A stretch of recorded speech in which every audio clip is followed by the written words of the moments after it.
Hey guys, today we're going to talk about 5 sneaky things probably keeping you broke. And no, it's not just about lattes and other impulse buys, but these things are probably keeping you stressed, worried, and stuck about your financial future. And we all want that freedom, so let's get into it.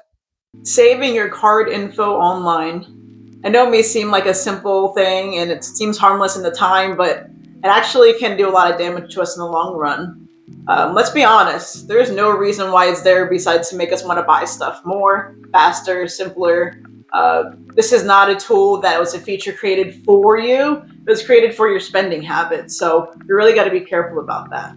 All right, y'all. So the next one may be a little touchy, but we're going to talk about delivery services. I know during COVID, it was very commonplace. It was actually the better way. It was the more responsible way to shop, was to make sure we were social distancing. But that service is actually doing more harm than good now. As you look at your Postmate fees, your DoorDash fees, your Grubhub fees, it's way more expensive to actually get that item delivered directly to you to your house than it is to have it even in the restaurant. I'm not saying that you should eat out all the time, but that's actually more responsible than getting it delivered to you because you don't get those discounts the same way you would if you're eating in your favorite restaurant. And you're going to get the delivery fees. And please always tip your driver because they don't get paid enough to do that work, man. But remember that when you're looking at all these different services that are super easy to use, they're not made for you. They're made for your spending habits, man. Like, they don't care. They don't care about your well-being. They don't care if the food's good for you. They just want to get your money. So really consider that. And another way to look at it is, whenever you're on DoorDash, you're about to click buy and you can get your food delivered in the next 15 minutes. Consider, do I have something at home I can eat? Am I actually hungry? Or am I just bored? Okay, so our next one, it may not seem like it's directly tied to finance, but it is. And that's caring what people think. I work at a high school, so I work with kids who are in their most impressionable years and they're trying to figure out who they are and they're following the TikTok trends and they're looking online, seeing what their friends are doing. And it was our first week back at school and I had on these Reebok shoes that I got, they're pretty comfortable. And the kids were like, yo, miss, like, are those the shoes that, I don't know who it was, somebody who's famous, are those shoes that they have? I was like, I have no idea who the person is. You can show it to me. And they're like, oh, so this is it. And, the shoes that I had on, the only reason why I had them is because they were like 70% off. They were super comfortable. I knew I was going to have them for a few years. It's a couple years later and I'm still wearing them pretty regularly and still getting the compliments. That's not why I wear them, But if we care so much about what others think, we're always going to follow the next trend, look at the next upgrade. I don't know what number iPhone or some Samsung that we're on. I have my S20 and that was a pretty big investment for me, but I'm really into videos and picture quality, so I wanted to upgrade that one time, but that was several years ago, I think like 2020, and I'm content with what I have. When you look at the new features that are available on these new devices, consider, do you really need it? Is this going to help you is this going to help you personally or professionally, or is it just following the trend? Do you even care about it, honestly? So just be mindful. If you care so much about what others think, you're also going to slow your growth down. There's no one in the world who can tell you your value. There's no one in the world that should be able to have that power over you.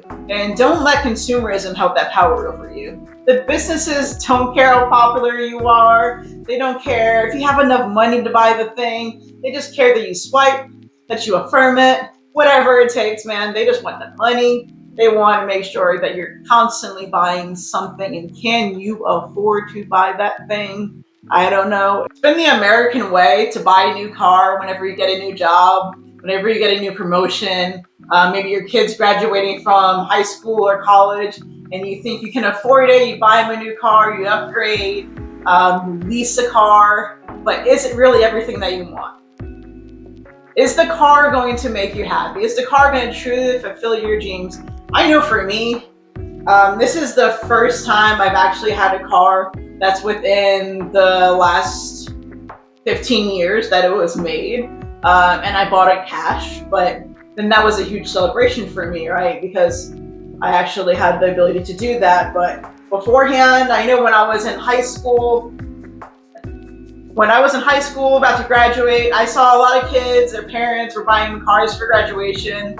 I mean, not only was that not in our financial ability, but I didn't care that much. So I bought a 1991 Honda Accord. His name was Henry. He lasted me several years, including when his transmission went out. I had to have friends always with me if I was going to a parking lot that you couldn't easily pull through, so I had to consider that every time I went somewhere. But it gave him more character to me. Also, eventually, my driver's seatbelt stopped working, and I was a broke college kid, so I kind of waited on that one. So, like, don't do that level, but consider: do you need to upgrade in the car? Is your car functioning correctly? Right now, I have a car in my driveway that we're about to give to another family member because it does us a lot more good to give that moving forward than to try to sell for a couple $100. It's a good working vehicle. Transmission's great. Cosmetically, it looks like crap, but it drives. Got 4 wheels. Important things for me when it comes to car value is: does it go what I need it to go, and does it stop what I need it to stop? And that's a critical thing for me, but beyond that, I don't think it's that important. All right, so our last one that we're going to touch on today is going to be: how much stuff do we have? I have never seen so many storage units built, but in the last couple of years, like, oh my gosh, there's literally a storage unit built right down the street from me. And then if you go up another like 3 minutes, there's another storage facility.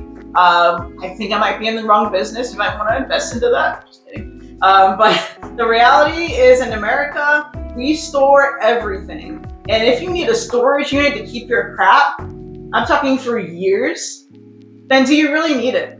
Actually, if you're listening from anywhere else in the world, I'd be curious: do you guys have all these storage facilities, or is this just an American thing? But I can only speak of it through the American context, and I know that we have so many storage units because people are wanting to fill them. So before you go ahead and expand your storage unit, look through your crap. See what you have. Not only get rid of the excess, but also donate some stuff, sell some stuff, give some stuff away. Just make some changes in your life. I don't make a ridiculous amount of money. I live off of a teacher's salary. I live off of a teacher's salary, and I'm pretty comfortable.